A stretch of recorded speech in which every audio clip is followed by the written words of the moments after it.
बात है 5 जून 2023 की हैदराबाद के राजीव गांधी इंटरनेशनल एयरपोर्ट की। पुलिस स्टेशन में एक व्यक्ति आता है। उस व्यक्ति ने सफेद कलर के पुजारी वाले वस्त्र पहने हुए थे। माथे पर चंदन का लेप और टीका लगाया हुआ था। यह पुलिस स्टेशन आकर पुलिस से कहता है कि उसका नाम अयाग्री साईं कृष्णा है, जो सरूर नगर इलाके के मंदिर का पुजारी होता है, और यहाँ पर वह अपनी 30 साल की भांजी कुरुंगती अप्सरा की मिसिंग रिपोर्ट लिखवाने के लिए आया होता है। वो पुलिस को डिटेल में बताता है कि आज से लगभग 2 दिन पहले, यानी कि 3 जून 2023 को, उसने अपनी भांजी को सरूर नगर इलाके से अपनी गाड़ी में पिक किया था और उसको लगभग 20 किलोमीटर दूर शमशाबाद इलाके में ड्रॉप किया था, क्योंकि वहां से उसे अपने दोस्तों के साथ एक पार्टी में जाना था। अब 3 तारीख की पूरी रात बीत जाती है। 4 तारीख का दिन और रात बीत जाती है, लेकिन अभी तक कुरुंगती अप्सरा का ना तो मोबाइल स्विच ऑन हुआ है। वो कहाँ है, किसके साथ है, इसके बारे में कुछ भी मालूम नहीं चल रहा है, और इसीलिए वह उसकी मिसिंग रिपोर्ट फाइल करना चाहता है। पुलिस उसकी बातों को ध्यान से सुनती है और उसकी मिसिंग रिपोर्ट फाइल करके इस केस की छानबीन शुरू कर देती है। देखिए, दिखने में तो यह केस बहुत ही सिंपल सा लग रहा है कि एक 30 साल की लड़की, जिसका नाम कुरुंगती अप्सरा है, वो मिसिंग हुई है। उसके मामा, यानी कि साईं। नमस्कार दोस्तों, मैं ऋचा कुमारी। अब पुलिस इस केस की छानबीन शुरू कर देती है।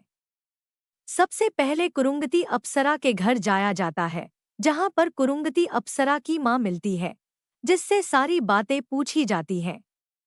तो वह भी पुलिस को यही बताती है कि 3 जून 2023 को कुरुंगती अप्सरा अपने मामा के साथ शाम के तकरीबन 7 बजे सरूर नगर इलाके से निकली थी।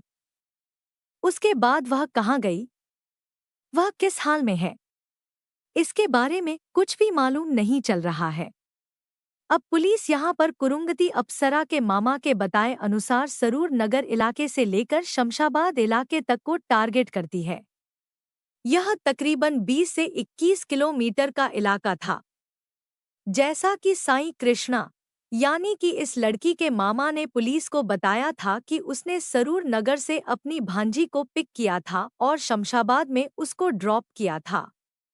तो इस बीच में जितने भी सीसीटीवी कैमरे लगे हुए थे, पुलिस उन सभी की सीसीटीवी फुटेज कलेक्ट करना शुरू कर देती है और उन फुटेज को बारीकी से देखा जाता है, जिसमें पुलिस को मिलता है कि 3 जून 2023 के शाम के तकरीबन 7 बजे अप्सरा नाम की ये लड़की अपने मामा साईं कृष्णा के साथ गाड़ी में बैठती हुई दिखाई देती है, और यह सरूर नगर इलाके में ही उनकी गाड़ी में बैठी थी। उसके बाद 10 से 15 किलोमीटर तक सीसीटीवी कैमरों में वह गाड़ी जाते हुए दिखाई देती है। सीसीटीवी कैमरे की फुटेज को जूम करके देखा जाता है तो आगे की सीट पर साईं कृष्णा गाड़ी चला रहे थे और बराबर में कुरुंगती अप्सरा भी बैठी हुई थी। यहाँ तक सारी चीजें बिल्कुल अच्छी तरह से मैच हो रही थी, लेकिन जो उनकी ड्रॉप लोकेशन थी, यानी कि शमशाबाद का इलाका, उससे तकरीबन 3 किलोमीटर पहले से वह गाड़ी कैमरे में दिखना बंद हो गई थी।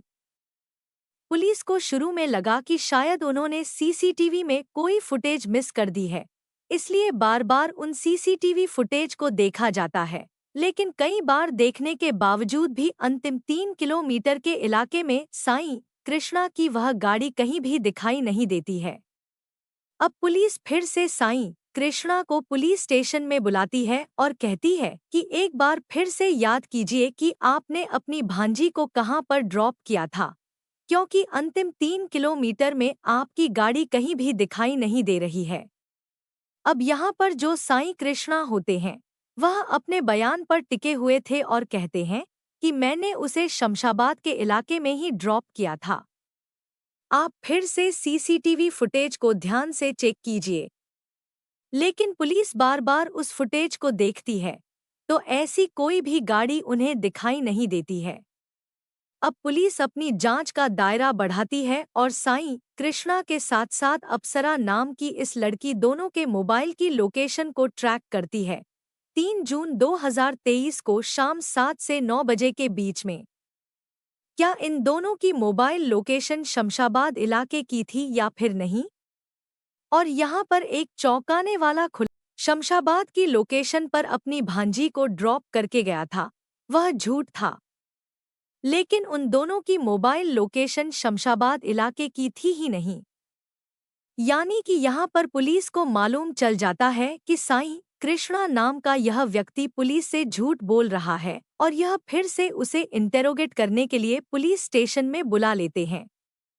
और इस बार इंटेरोगेशन में अयागरी साईं कृष्णा के बयान कुछ बदले हुए थे।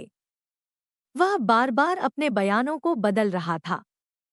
उसके चेहरे पर घबराहट साफ दिखाई दे रही थी, जिसको देखकर पुलिस समझ जाती है कि होना हो यह व्यक्ति कुछ ना कुछ झूठ जरूर बोल रहा है। अब पुलिस सख्ती से जब इस व्यक्ति के साथ पूछताछ करती है तो यह पुलिस से कहता है कि वह कभी शमशाबाद के इलाके में गया ही नहीं और ना ही इसने अपनी भांजी को वहां पर ड्रॉप किया था, क्योंकि इसने तो अपनी भांजी को पहाड़ों में एक सुनसान इलाके में ले जाकर मार दिया है। अब यह पुलिस को सारी बातें शुरू से बताता है। यह कहता है कि 3 जून 2023 को इसने सरूर नगर इलाके से अपनी भांजी को अपनी गाड़ी में पिक किया था। उसके बाद यह चलते गए और बाद में एक सुनसान पहाड़ी पर जाकर इन दोनों के बीच में किसी बात पर झगड़ा हुआ, जिसके चलते इसने एक बड़े पत्थर से अपनी भांजी के चेहरे पर वार किया और उसके सिर पर वह तब तक वार करता रहा जब तक वह मर नहीं गई और उसकी सांसें चलनी बंद हो गई। तो इसने अपनी भांजी को अपने ही कार की डिग्गी में डाल दिया और यह वापस अपने घर आ गया। पूरी रात ये यही सोचता रहा कि इसकी डेड बॉडी को कैसे ठिकाने लगाए। अगले दिन ये उसकी डेड बॉडी को जंगल के एक इलाके में ले गया, जहां पर जाकर यह उसको जलाना चाहता था, लेकिन वहां पर उसे पर्याप्त लकड़ी नहीं मिली, जिसके बाद वो फिर से वापस आ गया। फिर से उस डेड बॉडी को उसने अपनी गाड़ी की डिग्गी में ही रखा और रात होने पर उसने अपने मंदिर के पीछे एक सुनसान इलाके में एक मैनहोल में अपनी भांजी की डेड बॉडी को डाल दिया। ऊपर से ढक्कन बंद कर दिया, आसपास मिट्टी लगा दी। लेकिन अगले दिन आकर जब वह देखता है तो उस मैनहोल से थोड़ी थोड़ी स्मेल आ रही थी, जिसके चलते उसने एक मजदूर को बुलाया और उस मैनहोल के चारों तरफ कंक्रीट और सीमेंट की चिनाई करा दी, जिससे यह स्मेल बाहर ना आ सके और उसे ढकने के लिए ऊपर से कुछ मिट्टी भी डलवा दी। अब पुलिस उसके बताए अनुसार उसके मंदिर के पीछे के उस इलाके में जाती है जहां पर उसने अपनी भांजी की डेड बॉडी को दफनाया था। उस मैनहोल को खोला जाता है और वहां पर खुलते ही उन्हें अंदर मिलती है क्रूंगती अप्सरा की डेड बॉडी। वो डेड बॉडी को बाहर निकालते हैं और उसे पोस्टमार्टम के लिए भेज देते हैं। लेकिन सवाल अभी भी यह बना हुआ था कि आखिर एक मामा अपनी भांजी की इतनी दर्दनाक हत्या कैसे कर सकता है और इस हत्या के पीछे का मोटिव क्या था। अब यह अयागरी साईं कृष्णा नाम का व्यक्ति पुलिस को सब कुछ बताता है। यह पुलिस से कहता है कि इसकी उम्र 36 साल है, जबकि इसकी भांजी अप्सरा की उम्र 30 साल है। इन दोनों की एज में बहुत ज्यादा डिफरेंस नहीं था और पहले तमिलनाडु में यह साथ साथ ही रहा करते थे। उसके बाद यह एमबीए करके हैदराबाद आ गया था। इसकी शादी हो गई थी और इसके 2 बच्चे भी हैं। इसका जीवन बहुत ही अच्छा चल रहा था, लेकिन कुछ सालों के बाद जो अप्सरा है वो भी अपनी मां के साथ हैदराबाद आ गई थी। और यहाँ पर फिर से जो अप्सरा है और यह साईं कृष्णा नाम का व्यक्ति है, इन दोनों में मिलजोल बहुत बढ़ गया था। और क्योंकि यहाँ पर साईं कृष्णा और अप्सरा दोनों हम उम्र के ही थे, तो इन दोनों में बहुत जल्दी अट्रैक्शन हो जाता है और यह अट्रैक्शन प्यार का रूप ले लेता है और ऐसे ही चलते चलते यह प्यार हवस में तब्दील हो जाता है। यानी कि यहाँ पर साईं कृष्णा नाम का यह जो मामा था, इसके अपनी ही भांजी के साथ अवैध संबंध थे। पिछले कई सालों से यह सिलसिला लगातार चलता आ रहा था, लेकिन पिछले कुछ महीने में कुछ ऐसा हुआ जिसके चलते साईं कृष्णा को ऐसा कदम उठाना पड़ा।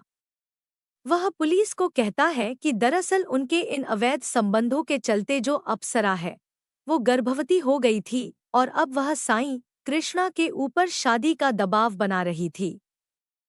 हालांकि अप्सरा अच्छे से जानती थी कि साईं कृष्णा की पहले से ही शादी हो रखी है, उसके 2 बच्चे भी हैं, लेकिन उसके बावजूद भी वह लगातार साईं कृष्णा यानी कि अपने मामा के ऊपर शादी का दबाव बना रही थी। लेकिन साईं कृष्णा है, अब उसने अप्सरा को रास्ते से हटाने का प्लान बना लिया था। 3 जून 2023 को वो अप्सरा को अपने साथ गाड़ी में एक सुनसान इलाके में ले जाता है। वह पहाड़ी वाला इलाका था। पहले उसे प्यार से समझाता है कि वह उससे शादी नहीं कर सकता, लेकिन यहाँ पर उन दोनों के बीच में झगड़ा हो जाता है और इसी झगड़े के चलते साईं कृष्णा अपनी भांजी को एक बड़े पत्थर से मौत के घाट उतार देता है और उसके बाद उसकी डेड बॉडी को अपने ही मंदिर के पीछे एक सुनसान इलाके में मेन हॉल में दफना देता है और इस तरह से इस पूरे मामले का खुलासा हो जाता है। सारे सबूतों, गवाहों, सीसीटीवी फुटेज के आधार पर साईं कृष्णा नाम के इस व्यक्ति को जेल भेज दिया जाता है और 27 मार्च 2025 को इसका फैसला भी आया, यानी कि साईं कृष्णा नाम के इस मामा को उम्र कैद की सजा जो है वो कोर्ट की तरफ से सुनाई गई है। लेकिन इस कहानी में एक ट्विस्ट और भी बाकी है। जो दरअसल कुरुंगती अप्सरा नाम की जो यह लड़की थी जिसकी हत्या हुई थी, इसकी भी कुछ पीछे की कहानी है जो बाद में सामने आई। यह पहले तमिलनाडु में रहा करती थी और इसकी शादी भी हो चुकी थी। इसकी शादी कार्तिक नाम के एक लड़के से हुई थी जो एक सॉफ्टवेयर इंजीनियर था और बहुत अच्छा पैसा तमिलनाडु में कमाया करता था। लेकिन इनकी शादी कुछ दिनों बाद ही टूटने की कगार पर आ गई थी क्योंकि कुरुंगती अप्सरा नाम की यह लड़की अपनी मां को भी अपने साथ ही रखना शुरू कर देती है और क्योंकि कार्तिक बहुत अच्छा पैसा कमाता था तो यह उसके पैसे को बहुत ज्यादा उड़ाया करती थी और कार्तिक जब इसके लिए मना करता था तो इन दोनों में झगड़े होते थे और यह झगड़े एक दिन इस कगार पर पहुंच गए कि कुरुंगती अप्सरा ने दहेज उत्पीड़न का केस कार्तिक के ऊपर लगा दिया। कार्तिक को इसके लिए जेल हो गई। वह कुछ दिनों तक जेल में रहा। केस चला, फिर उसको बेल मिल गई और बेल मिलने के बाद समाज में अपनी इज्जत खो देने के डर से कार्तिक ने अपनी जीवन लीला समाप्त कर ली थी, जिसके बाद से कुरुंगती अप्सरा और उसकी मां तमिलनाडु से भागकर हैदराबाद आ गई थी। यानी कि कुरुंगती अप्सरा का बैकग्राउंड भी कुछ बहुत ठीक नहीं था। अपने पति को गलत केस में फंसाकर उससे पैसे ऐंठने की कोशिश की थी और उसके बाद तमिलनाडु से हैदराबाद भागकर आ गई थी और उसके बाद उसने फिर अपने ही मामा से इस तरह के संबंध बनाए थे। तो यहाँ पर मैं फैसला आपके ऊपर छोड़ता हूँ कि क्या कुरुंगती अप्सरा अपनी जगह सही थी? क्या उसने जो अपने पति के साथ किया वो सही था और जो उसके साथ हुआ क्या वो सही था या फिर गलत था? फैसला आपके ऊपर है। कमेंट में अपने राय दे सकते हैं। लेकिन कहीं ना कहीं इस केस को जानने के बाद फिर से यह साबित हो जाता है कि हवस के चलते इंसान अपने खून के रिश्ते तक को दांव पर लगा देता है। इस कहानी को बताने का मकसद यह है कि गलत रिश्ते और अवैध संबंध सिर्फ जिंदगी नहीं, पूरे परिवार को बर्बाद कर देते हैं। हवस और लालच के जाल में फंसकर इंसान अपनी इंसानियत और रिश्तों की मर्यादा खो देता है। ऐसे मामलों से सबक लें, नैतिकता और